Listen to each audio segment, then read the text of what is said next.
ఏంటోరా ధరణికి sorry చెప్పినా అర్థం చేసుకోలేకపోతుంది.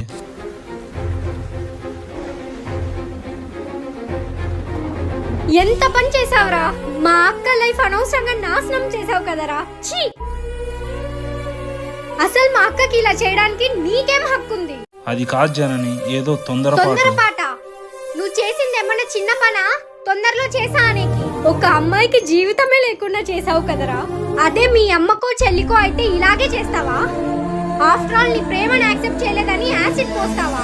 నువ్వు నిజంగా ప్రేమించుంటే మా అక్క కాదు అన్న ప్రేమగా ఒప్పించాలి, కానీ నీలాగెవరు చెయ్యరు. నన్ను క్షమించు జనని. ఛీ! నిన్ను నేనే కాదు, ఆ దేవుడు కూడా క్షమించడు. జనని చెయ్యొదులు. తప్పు చేయడమే కాదు, తప్పుని సమర్థించడం కూడా తప్పే. నా దృష్టిలో నువ్వు ఎప్పుడో చచ్చిపోయావు. నీ మొహం నాకెప్పుడు చూపియకు. జనని